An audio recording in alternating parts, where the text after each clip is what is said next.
Bonjour à toutes et à tous, bienvenue aujourd'hui pour cette nouvelle vidéo récap de ce qui s'est passé sur la planète foot il y a quelques jours, ces 2-3 derniers jours de Champions, ces jours d'Europe qu'on a pu vivre là, c'était assez fou, assez incroyable ce qu'on a pu voir, les matchs étaient dingues franchement. Je voulais faire cette vidéo aujourd'hui pour peut-être revenir un petit peu sur l'Europa League, mais bon, l'Europa League, la conférence c'était pas très intéressant, donc on va passer. Petite mention juste pour Lyon, l'OL qui malheureusement perd à domicile, c'est un peu dommage contre le Beşiktaş. Sur le match en lui-même, franchement Lyon méritait largement de gagner, mais on a l'impression que si le match tu le rejoues genre 20 fois, Lyon il gagne 20 fois. Mais le match tu continues de jouer 1 heure, tu le continues de jouer 2 heures, 3 heures, il n'y a rien qui rentre. Hier ça voulait pas, donc bon, dommage pour Lyon. Mais on va revenir sur les matchs de Champions parce que c'est quand même assez fou ce qui s'est passé. On a eu des matchs, des changements, des retournements de situation incroyables qu'on peut voir que en Champions League.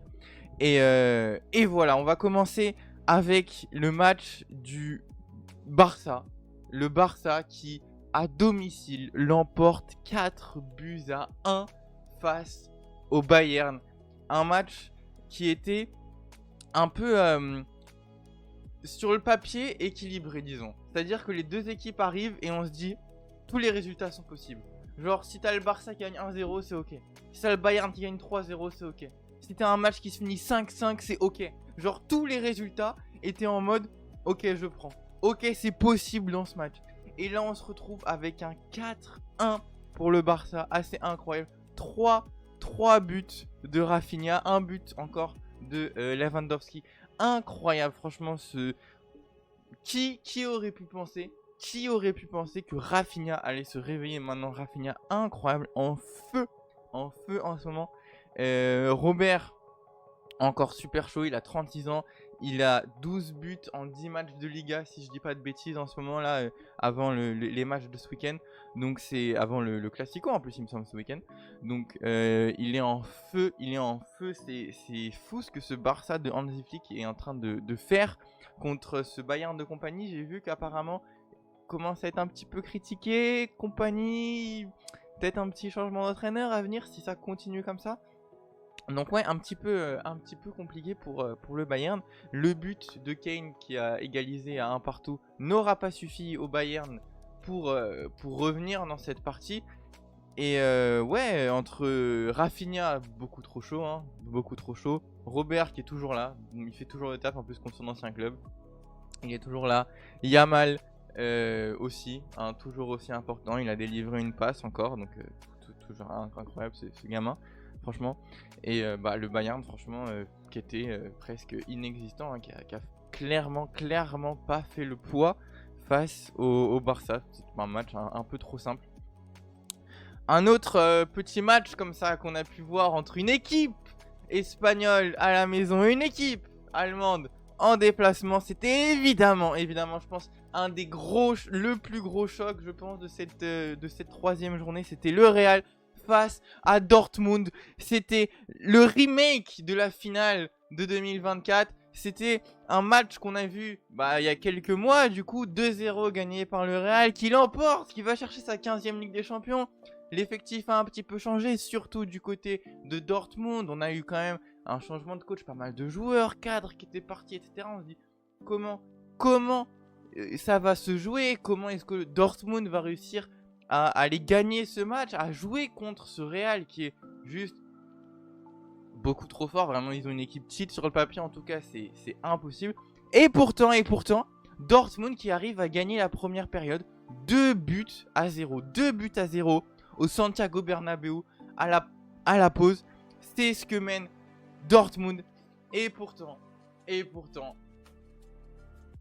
c'est le Real en Ligue des Champions. C'est juste incroyable.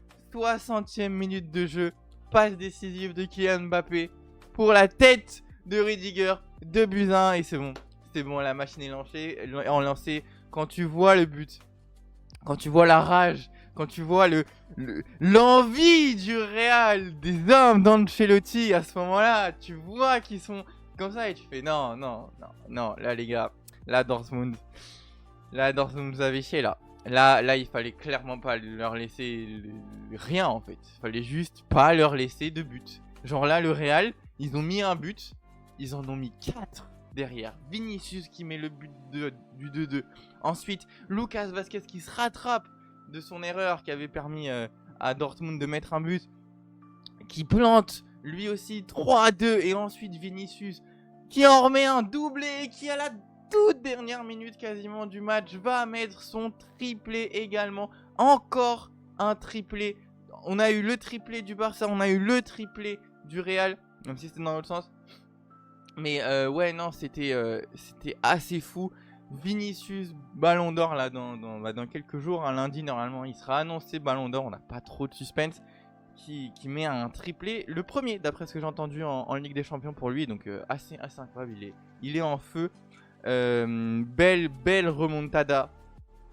Et sinon, ouais, Kylian Mbappé, bon, il est un petit peu critiqué, c'est normal hein, au Real.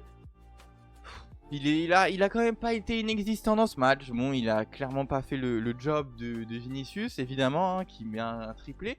Mais quand même, Kylian qui met la passe, le centre pour la tête de Rudiger, qui permet de débloquer un petit peu la situation, de lancer la machine madrilène. Donc, quand même, qui a eu son importance dans ce match. Donc voilà.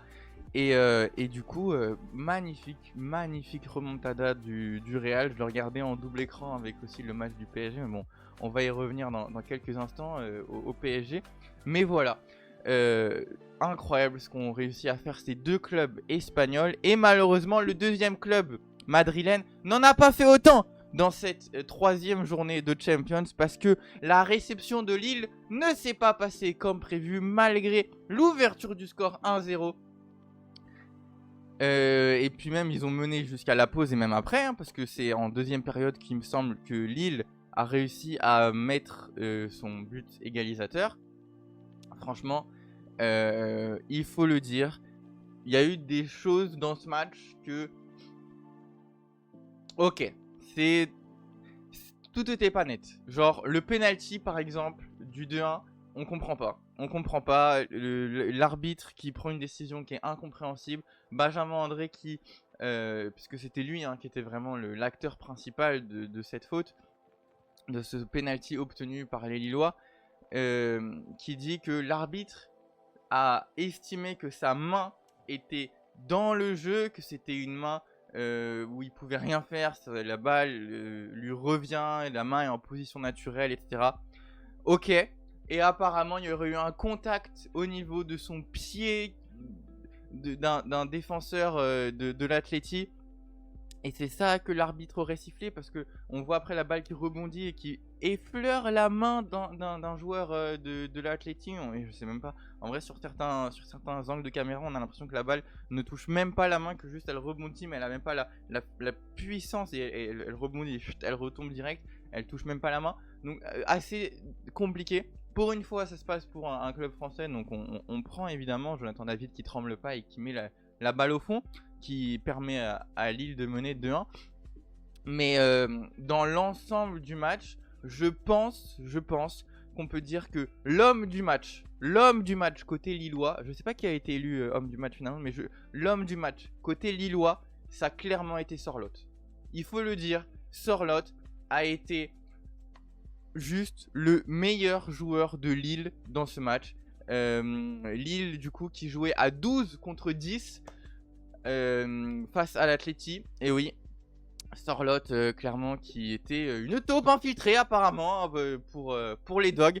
Voilà, c'est clairement raté autant d'occasions. C'est juste pas acceptable, pas légal, juste à ce niveau-là en fait. Voilà, il y a vraiment des tapines, il y a des trucs que tu dois les mettre au fond. On parle beaucoup de Dembélé notamment sur la finition, etc. Ouais, là Sorloth ce qu'il a fait, c'était clairement une taupe. C'était clairement une taupe. Donc voilà. On a eu aussi quelques gestes pas mal dans cette troisième journée de Ligue des Champions. On a eu notamment le coup du scorpion, coup à la Zlatan comme on pourrait l'appeler, d'Erling Haaland face au Sparta Prague. City qui l'emporte 5-0 finalement. Haaland qui met un doublé avec ce geste de fou, un geste malade vraiment. Son pied à 1m90 il me semble de hauteur quand il vient rabattre ce ballon comme ça. C'est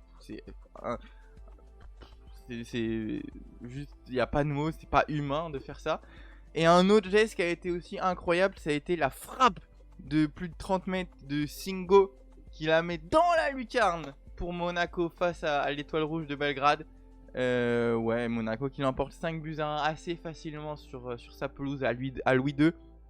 Et franchement, une très très belle rencontre aussi. Mais ouais, City, ce geste de Haaland, Singo, cette frappe, oh pardon, dans le micro et dans la lucarne. Non, franchement, il y a eu quelques buts, franchement, assez incroyables. Il y en a eu un aussi hier en Europa ou en conférence, je sais plus. Le Betis, il y a eu une frappe comme ça aussi qui est partie se loger dans la lucarne. Un joueur qui au milieu de terrain se retourne, va vers son but, se retourne et frappe un peu en pivot à 35 mètres je crois, et la balle un peu flottante qui tac se dirige vers la lucarne droite alors qu'il était côté gauche. Vraiment il y a eu quelques beaux gestes, mais ouais, cette frappe de Singo, ce geste de Haaland, assez fou. C'est pour ça qu'on aime la Ligue des Champions, qu'on aime ces rencontres européennes. Il y a une pression en plus, il y a un truc, tu te dis, ouais, vraiment, les joueurs, ils sont là et ils font le taf, quoi. Ils ont la hargne, ils donnent tout, quoi.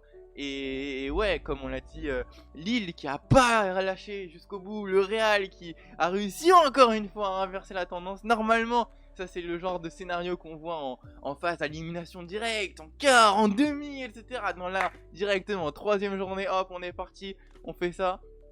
Assez fou. Donc ouais, on a eu des beaux matchs. On a eu aussi l'Inter qui a un petit peu galéré quand même face aux Young Boys. On se dit normalement sur le papier Young Boys Inter, ça fait un peu comme City Prague, hein. On se dit City l'emporte largement 5-0 face à Prague. Les Young Boys devraient également perdre assez largement face à l'Inter, et pourtant non.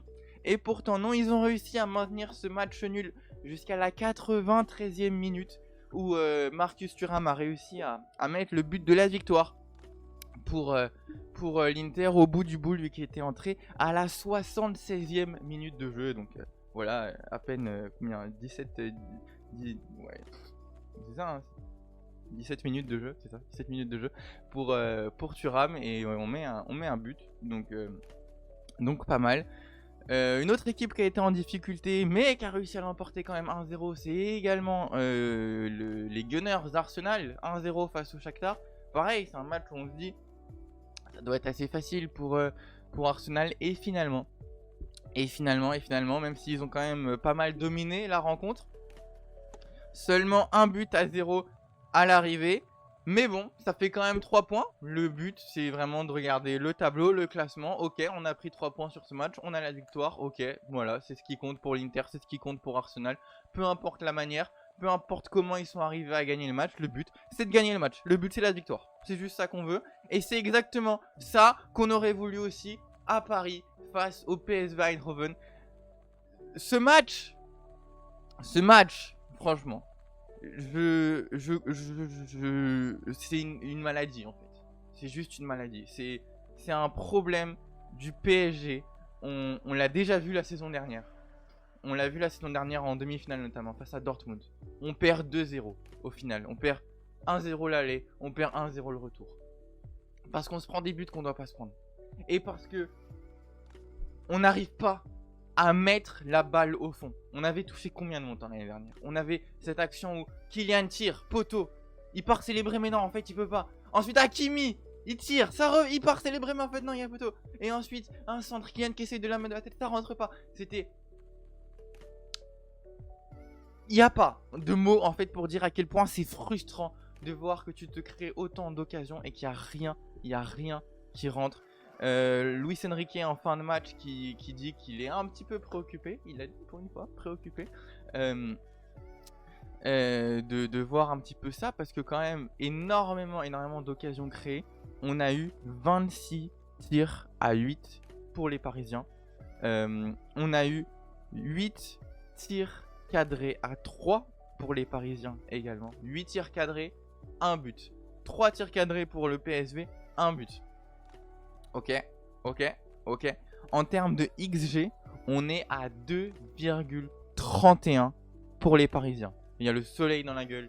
2,31 XG pour les Parisiens. Peut-être me reculer parce que 0,35 pour le PSV. Genre, à quel moment tu finis un match 2,35 XG, t'en as pas mis 2, t'en as pas mis 3. Genre, ils ont mis un but. Et encore la frappe d'Hakimi. Heureusement que le gardien, il s'est chié dans les bottes. Parce que franchement, il tire entre les jambes du goal à cette distance. Frérot, faut fermer les jambes plus vite. Et il n'y a pas but. Et tu gagnes le match 1-0. Heureusement que ça rentre. Mais Dembélé, il a 8 tirs, il me semble, dans ce match. 8 tirs pour Dembélé, c'est autant que toute l'équipe du PSV. Toute l'équipe du PSV sur la rencontre, c'est juste Dembélé ce qu'il a fait. Il a mis au-dessus, il a mis sur la barre, il a mis... C'est frustrant comme pas permis de voir que t'as une action, t'as un tap-in, t'as un truc, ça doit faire but. N'importe quelle autre équipe met la balle au fond. Le PSG, non, pas maintenant, pas en Champions. Genre, ok, en Ligue 1, tu fais des beaux matchs. Ok, en Ligue 1, tu gagnes, machin. En Champions, faut faire la même. En Champions, il faut gagner ces matchs. En Champions, il faut prendre des points. Tu gagnes contre Girone. Parce que le gardien, il fait une boulette de fou. Il a fait un match dingue. Et à la fin, sur une frappe de Nuno Mendes, il fait la boulette, il la met dans ses cages. Tu perds à l'Emirates Stadium à Arsenal. Contre Arsenal. Et ensuite, contre le PSV, chez toi, t'arrives pas à gagner. T'arrives pas à gagner contre le PSV. Tu fais match nul. Et c'est encore un défenseur, c'est encore un latéral, de l'autre côté cette fois-ci, qui te permet de ne pas perdre le match. Qui te permet d'avoir un point. Au final, tu as 4 points en 3 rencontres. Le PSG qui est très très bas dans le classement. Et le problème, c'est que le PSG, quand on avait fait cette vidéo d'analyse du PSG au début de saison, après le tirage, on avait dit que le PSG avait l'équipe, avait le tirage le plus dur, mathématiquement, statistiquement, d'après les analystes, etc., dans cette Champions. Et pourtant, ils n'arrivent pas à prendre des points sur des matchs comme ça. Contre Girone, ok, on prend les 3 points, mais bon, au goal average, on a juste 1-0. Et là, on fait du 1 partout, on prend juste 1 point. Donc c'est compliqué. On sait que la Champions, c'est pas la compétition des Parisiens, mais tu peux pas te permettre d'être bon juste en Ligue 1, parce qu'en Ligue 1, tu joues, désolé, mais quand même contre pas mal de peintres. Il y a des bonnes équipes, ok, on va voir ce que ça va donner ce week-end contre Marseille. Voir ce qu'ils vont réussir à faire contre le Marseille de De Zerbi qui a gagné 5-0 à Montpellier le week-end dernier.